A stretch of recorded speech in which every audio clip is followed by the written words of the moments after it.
สบายดีเอ้ยโยโยโยโยโยอ่ะยำแมงกะพรุนกับปลาแซลมอนมาเด้อมาเด้อพี่น้องมีข้าวปุ่นเลย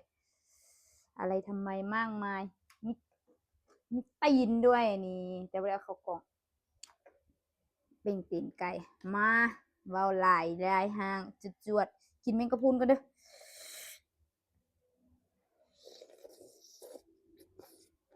อืมเป็นยำเด้อเนี่ยบ่แมันต่ำเด้อ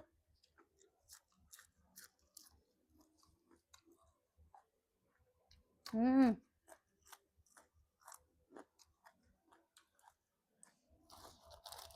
อืม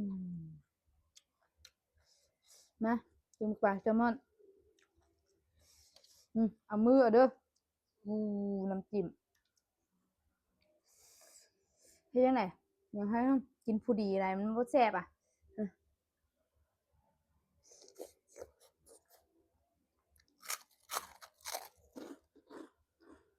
อืม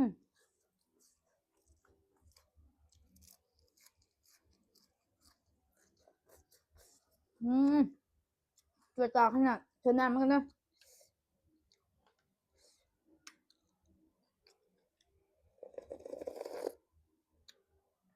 อืม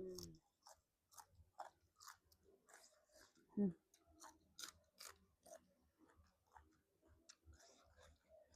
อืมเอามือเอาอืมอืมอืมอืม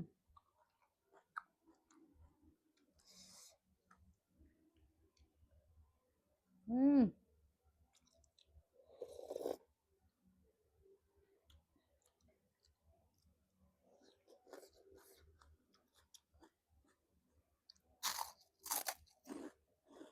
อื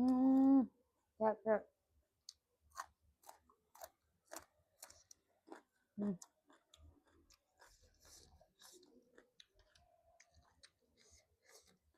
มันก็พูดอืม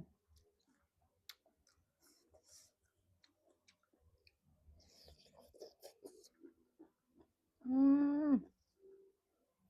กระดิดแซ่บเลย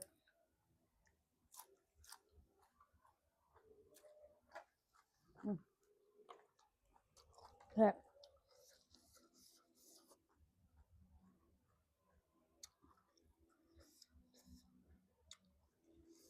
ต้องเอาข้าวนมกระปุ่นใส่แล้วมันเลยอืม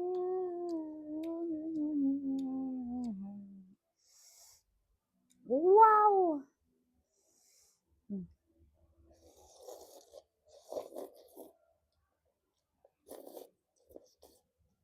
อื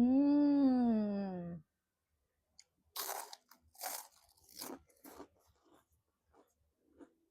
อืมรสชาติ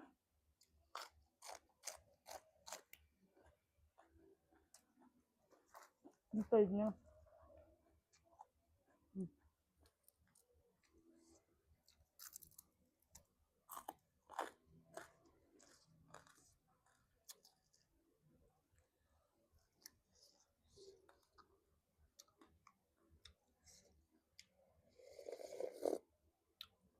มอ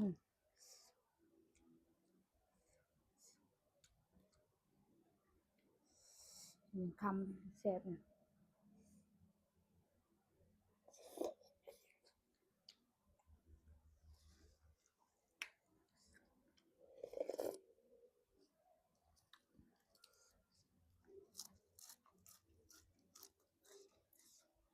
น้องกระพุน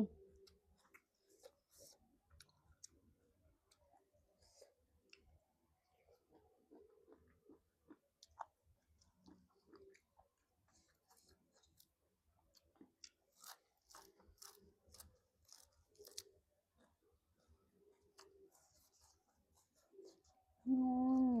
ขอแซ่บ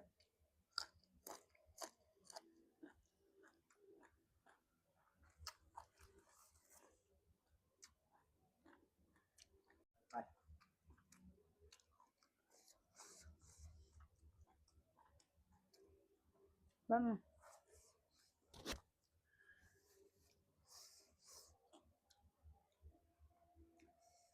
ฝาก FC ทาง YouTube เด้อผู้ใดเห็นคลิปนี้ฝากกดไลค์กดแชร์กดติดตามให้สองสาวลาวพาเลาะหน่อยจ้าพามากินแซลมอนน้ำแซลมอนกับแมงกะพรุนยั่วๆคลิปหน้าเจอกันใหม่นะจ๊ะบ๊ายบายอยากกินผักอันนิโซอยู่ อยากสิไปเที่ยว